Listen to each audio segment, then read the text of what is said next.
All right, welcome back to the Trauma Therapist Podcast. My name is Guy McPherson. My mission is to raise the awareness of trauma and to support and inspire new trauma therapists just starting out on their trauma-informed journey. I do that with my membership community, Trauma Therapist 2.0, my online courses and workshops, and the Trauma Therapist newsletter. If you're a therapist of any kind and you work with individuals who've been impacted by trauma, I invite you to head on over to my website at thetraumatherapistproject.com. That's thetraumatherapistproject.com. All right, let's get started.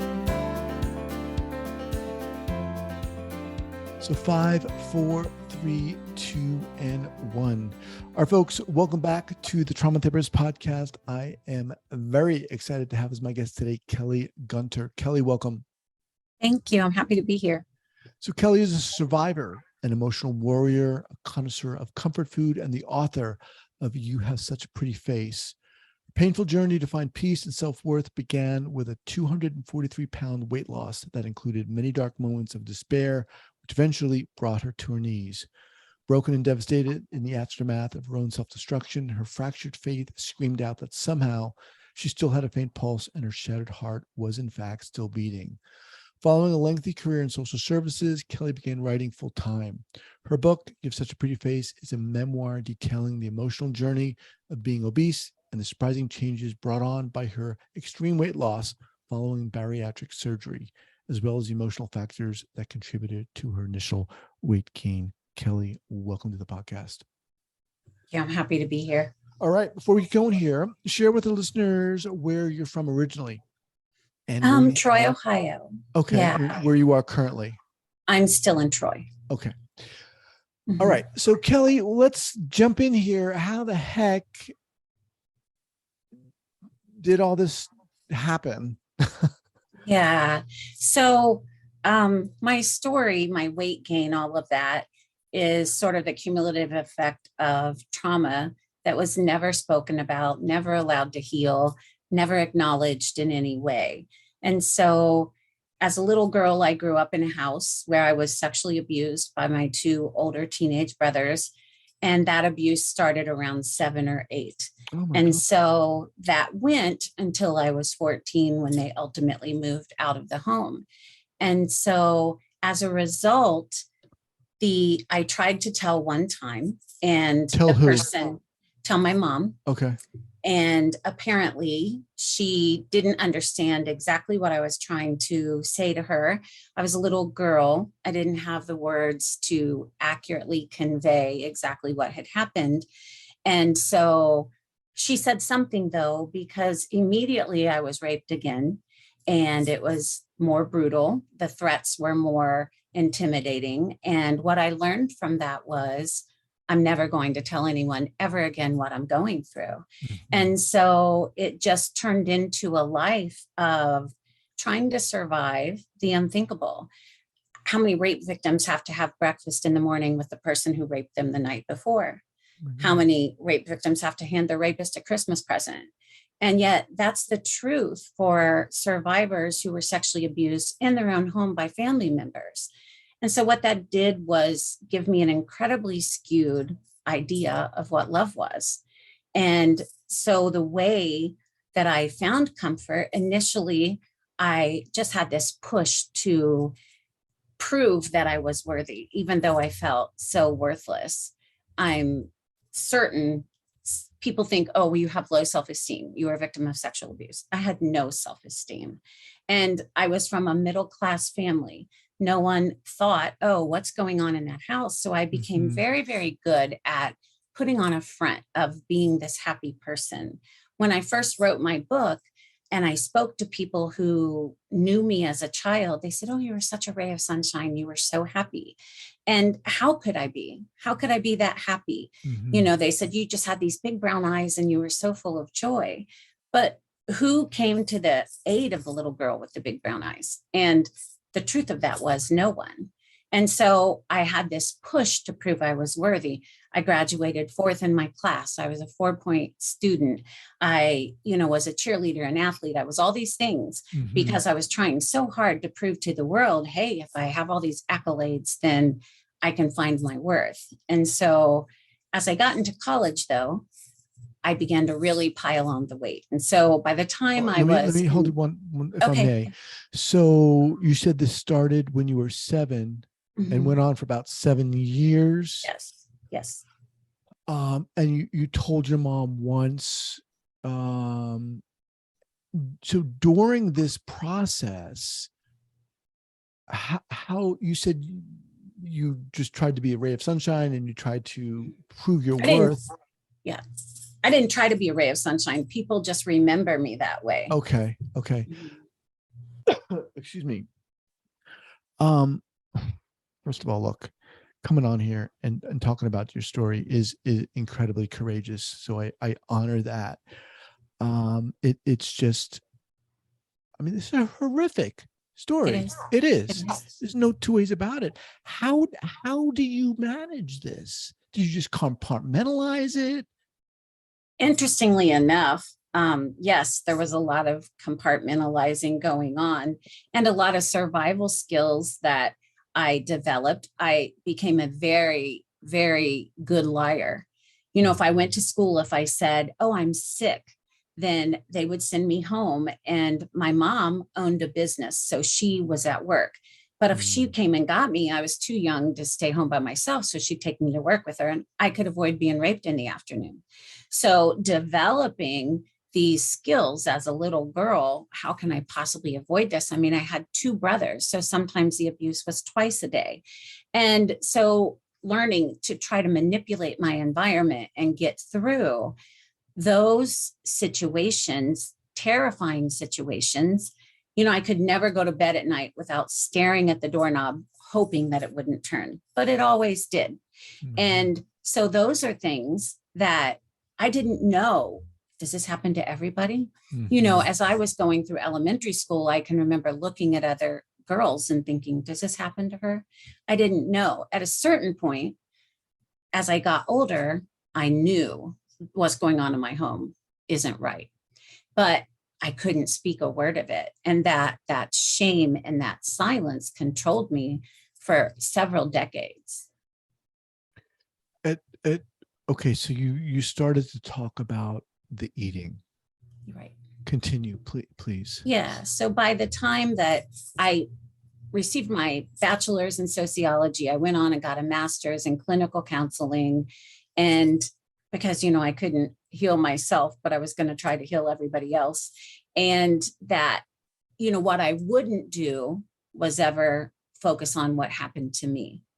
And I never spoke about it, even getting a master's degree in a program that obviously talked about abuse. I learned about abuse. I'm licensed. A lot of the seminars that you go to for your continuing education, those are topics that they talk about, but it never infiltrated me. I thought I have this trauma sitting on this invisible shelf in my life, the dangerous safety of denial.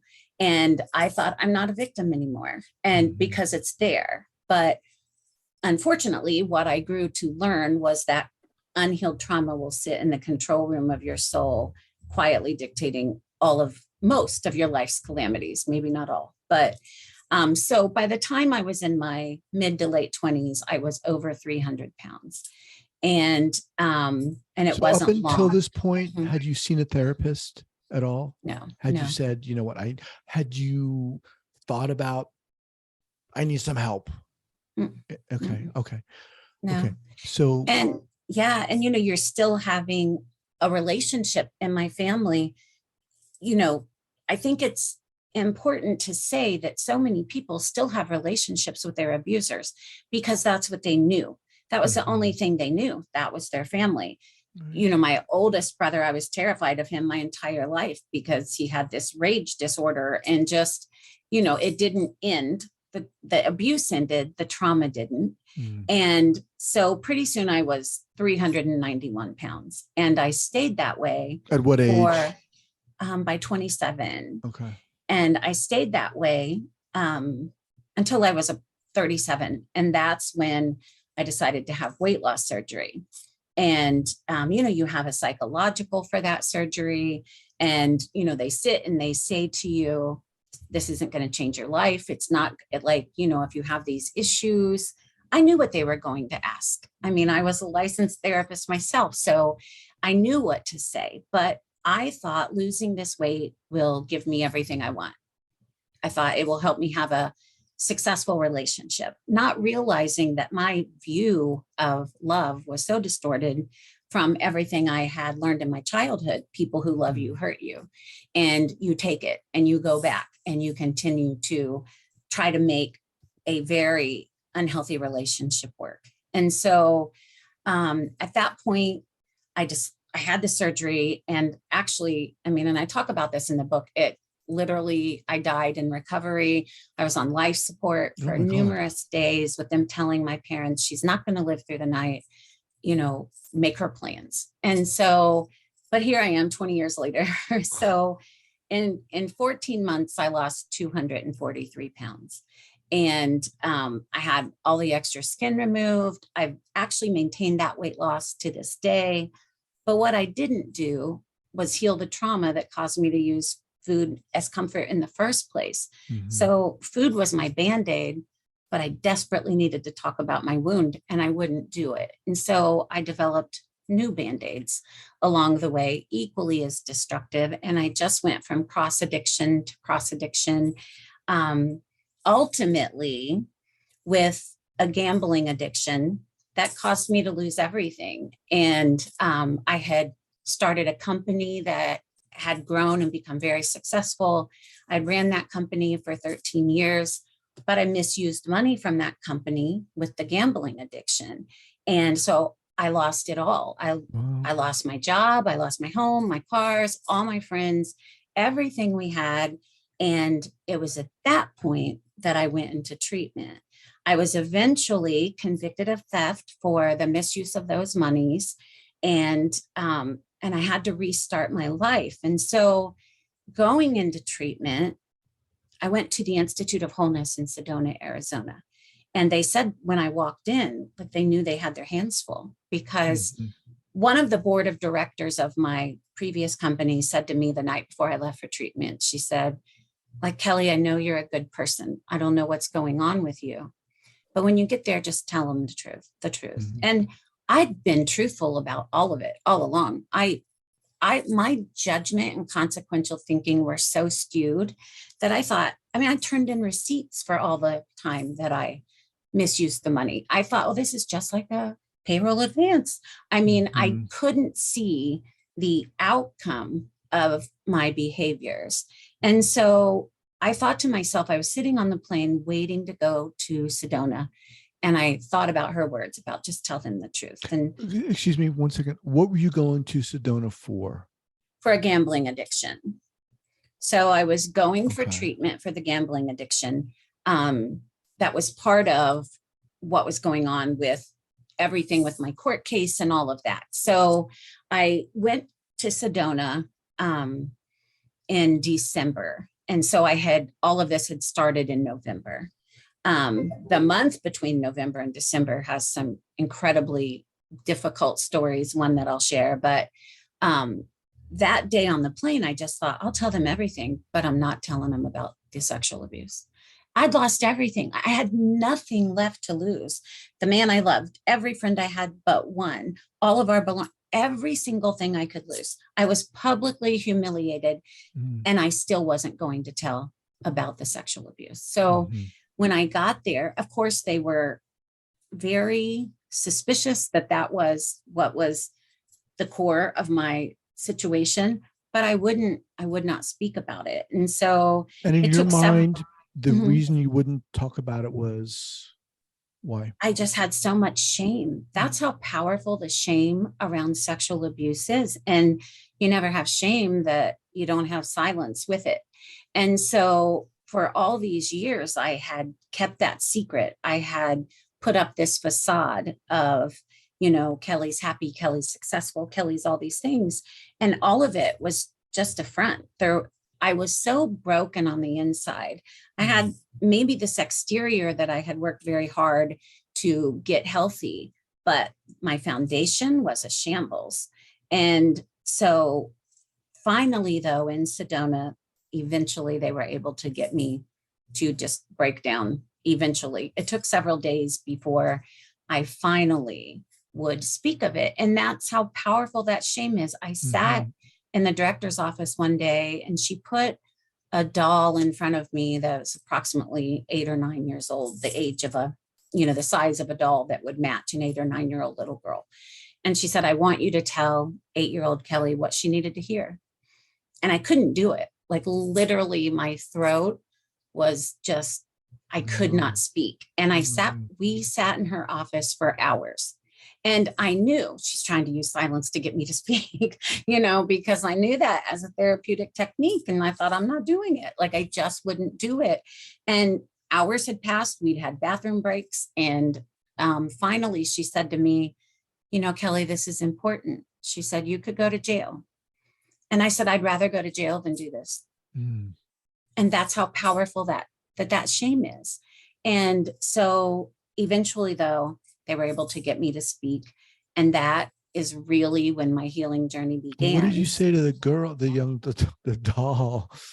I told her that nothing was her fault and that she would be okay. And that still chokes me up today, because I think that's what so many people need to hear is that you can make it through the darkness. You can find your way out, and you can not only survive, but you can thrive. And having that compassion for yourself is something that took me a long time to do. I've been sober now for 6 years. So that was 6 years ago.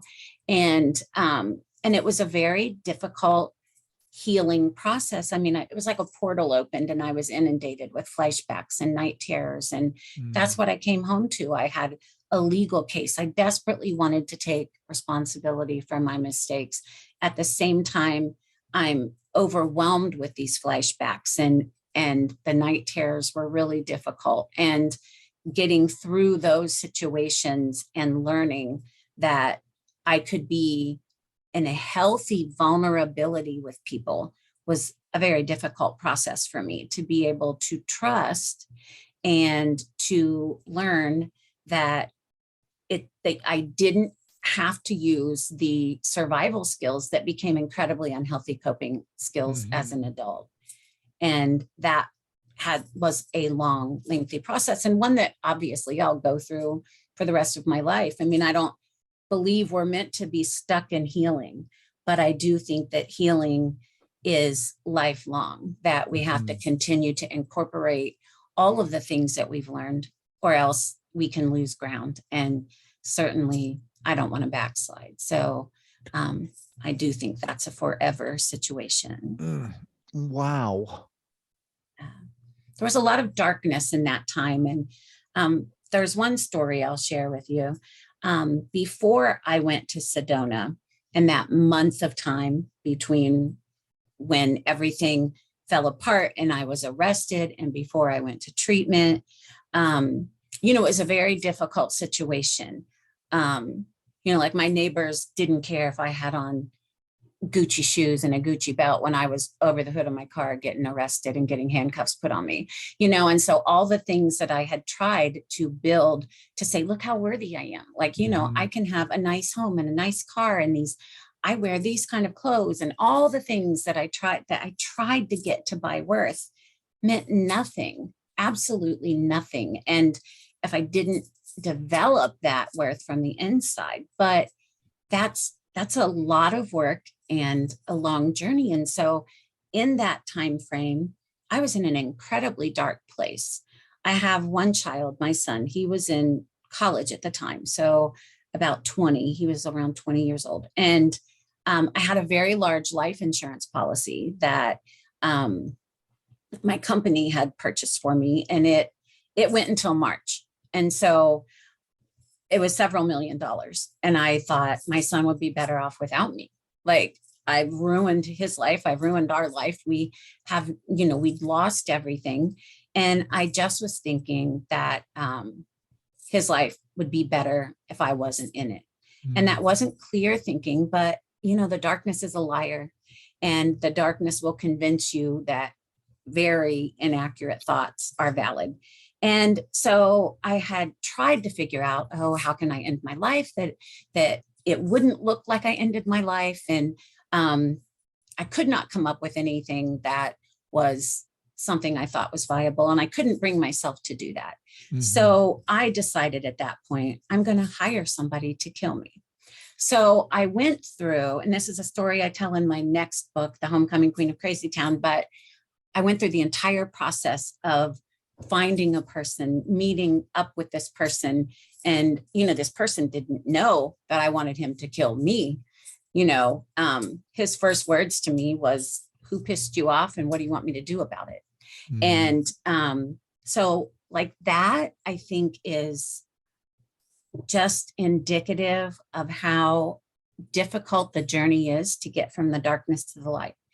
But I do believe, and that's why, besides speaking and writing, I'm a supervisor on the National Suicide Hotline. And because I feel that responsibility to try to help other people who feel trapped in the darkness, I was ultimately able to escape. That's work that's very, very important to me. And, even in the 12 steps, we're required or we're supposed to share. Mm-hmm. If we've learned something, then we're supposed to give it back. And so my message always is, even as a therapist, I couldn't heal myself. And I needed to be able to speak that truth to someone. And I think that's the most powerful thing. I had a lady reach out to me after I spoke one time, and she said, I've been married to my best friend for 30 years. She said, I've never told him or anyone else that I was sexually abused. And she said, I may never tell another soul, but I'm telling you. No. And she said, at least it's off my shoulders now. And that was so powerful to me, because she didn't say I'm married to a fool and we don't sleep in the same room. She said, I'm married to my very best friend. Right. And so this man is laying next to his wife for 35 years and has no idea what she went through as a child. And I just want people to know you can survive the healing process. And, here's the pain, here's healing, or here's peace, but the bridge that connects them is healing. But we can't heal what we don't acknowledge. And not acknowledging it almost killed me. It took you a long time, from what you're saying, to get to the point where you were able to admit and address the trauma and the abuse. I mean, it took you a long time. and It did. You went through a lot. You were willing to give up a lot. Why do you think it was in that moment, in that office in Sedona with that therapist, that you decided to do it at that point? She wore me down. I'd been there for days, and she was just as determined to be silent for as long as it took as I was to remain silent. And I felt at that point very protected in that environment. And additionally, I think that eventually, when pain is powerful enough, it's a catalyst to begin to accept that I can possibly speak this and survive it. Mm-hmm. And I think that process is what allows our brain to go from being hypervigilant to rest and repair. And, I saw that you had Dr. Perry on here. And of course, I loved his book with Oprah, What Happened to You. And I actually reached out and emailed him, and amazingly, he responded. I was just so thrilled by that. But understanding what trauma does to our brain and made it so clear, all the bad decisions, all the impulsivities, all the, low self-worth. And I think that as therapists, we have to remember that shame is so powerful. It will strangle the life out of people, Mm-hmm. and people will not speak it. The National Association of Abused Adults Who Were Abused says that 95% of people who were sexually abused never speak it to anyone. And if you take the numbers, 1 in 3 girls, 1 in 6 boys, that says we have roughly 82 million adults, just in the United States, who've been sexually abused. And 95% of those people have never spoken of it to anyone. So we have all these people who are, listening to people who say it was in your childhood, get over it. Right. Yeah. Do you have, or what kind of relationship do you have with your brothers now? I don't have a relationship with my brothers. The one has since passed away. And in a strange enough event, he had cancer, and I was the one who had to take care of him. Wow. And on his deathbed. And so that's definitely a chapter of the Homecoming Queen of Crazy Town, because that was a very difficult week of my life. The other brother, there were two types of abuse. One was very savage and brutal and threatening, and the other one was talk you into it, but not being violent with me. And so I grew up thinking that wasn't abuse. And so I'd had a relationship with him my whole life. And I thought he was, one of my good friends. I never considered that abuse because he didn't physically hurt me. And it wasn't until I went into treatment that I realized that abuse was every bit as damaging as the violent abuse. And so I don't have a relationship with him today. Do you feel it's, I guess, how do you look at that? How do you view that? Do you think is forgiveness there? Does one need to forgive them in order to move forward? Yeah. And for me, when I ask you that, I'm just asking you, I don't know. I don't have an answer. You know what I'm saying? I'm just curious about what your thoughts are on that topic. Right. And absolutely. I mean, first of all, my faith is one of the big things that got me through this, my whole life, my entire life. I can see the handprints of God in every piece of my story. But forgiveness for me was so crucial. And I always understood in a strange way, I always understood that someone hurt them for them to hurt me. I somehow was always cognizant of that. And it didn't mean that I didn't go through times of hating and being very angry, but I always was aware someone hurt them first. And I knew for sure that the brother who wasn't violent had been hurt by my older brother. So in that regard, I always knew that had happened, and that gave me a little bit of, I guess, grace even before I had healed. But once I went through healing and therapy and treatment, I was able to completely forgive. And because I realized forgiveness doesn't mean I have to let you in my life. And, forgiveness is for me, because my pastor said to me one time, when you don't forgive somebody, it's like having a rat in your house, but you drink the poison. You're the one who's sick. And so letting go of that and finding forgiveness has been a big part of my healing journey as well. And something that sometimes I have to just continue to pray about and be like, I'm mad again today. So right. Yeah, that's a tough one for me. I don't know if I could do that or would want to quote unquote forgive. You mentioned letting go.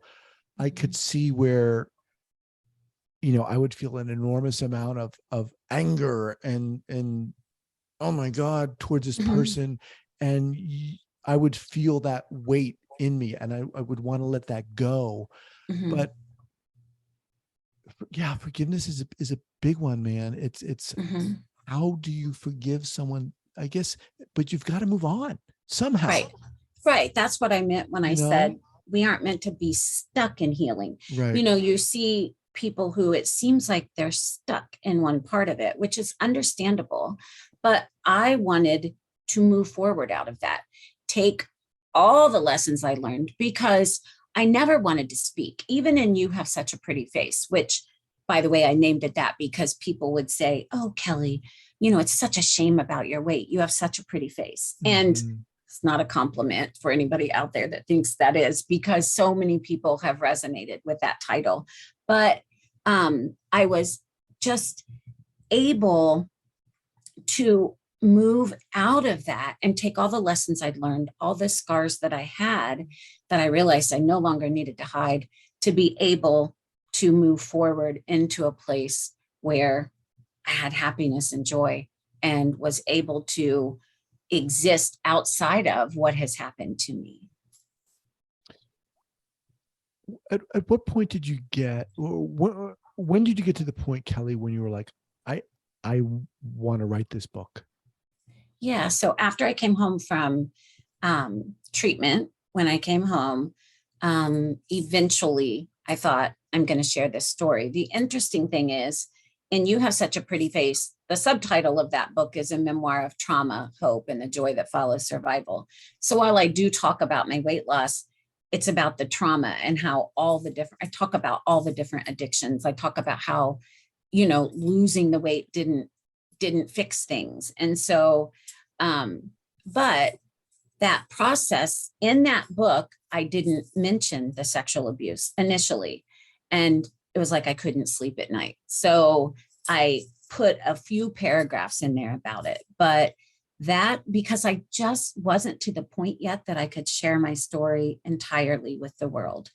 And that's so many people. I've had thousands of messages from people who resonate with the homecoming queen of Crazy Town. And like I said, I mentioned her in the first book because they're like, girl, you might be the queen, but I'm dang sure on the court.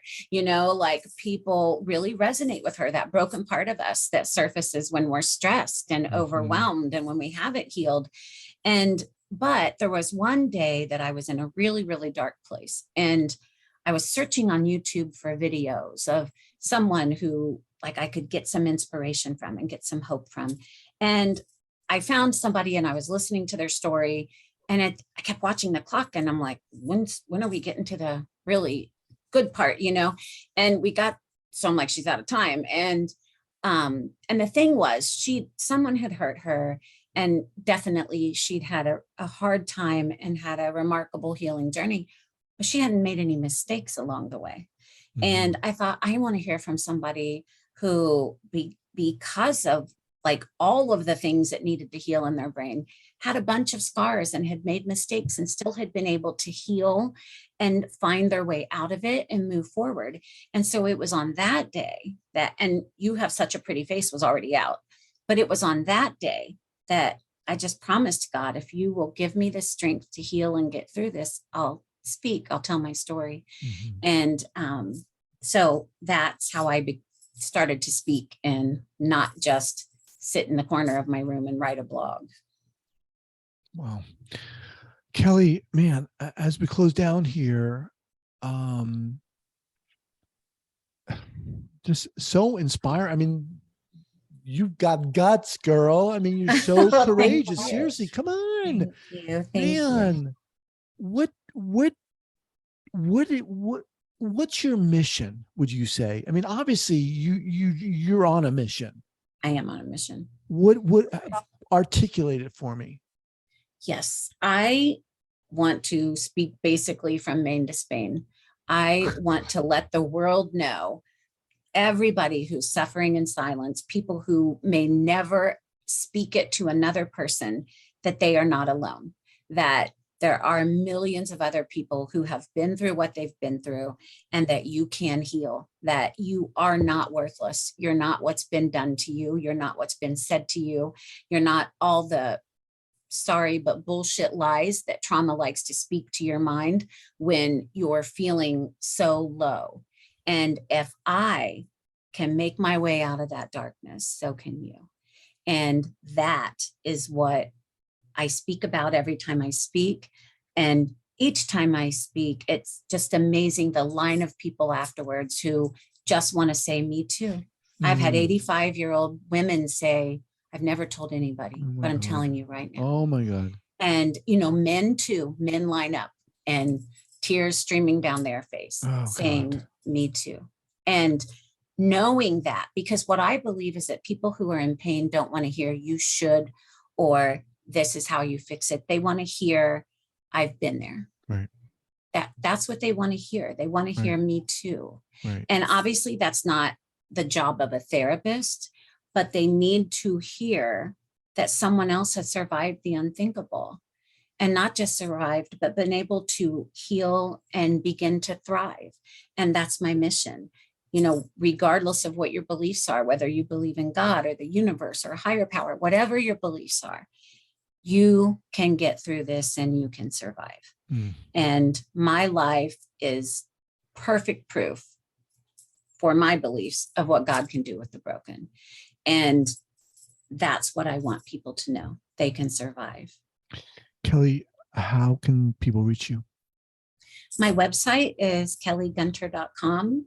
I'm on Facebook and Instagram, and probably my website is the best way to reach me. There's a contact us on there because I get a lot of messages on social media. Yeah, my website. And the book can be purchased anywhere books are sold? Yeah. Okay. Yeah. We'll have that linked up at the show notes page at the traumatherapistpodcast.com. Kelley, love to have you back. Thank you. I would be glad to come back. Definitely. We'll do it at a later date. Man, so strong and inspiring you are. It was an honor having you on this podcast. Thank you so much. Thank you. Thanks for having me. All right. We'll be in touch. Okay. All right. I want to thank you so much for listening to this podcast, and I want to let you know that I am very excited about my new podcast, The Right Now Project. The Right Now Project is about healing.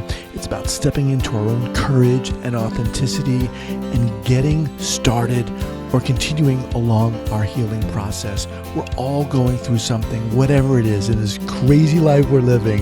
And the Right Now Project is about honoring that, celebrating that, and sharing our stories via the associated membership site. Check us out at therightnowproject.com, therightnowproject.com.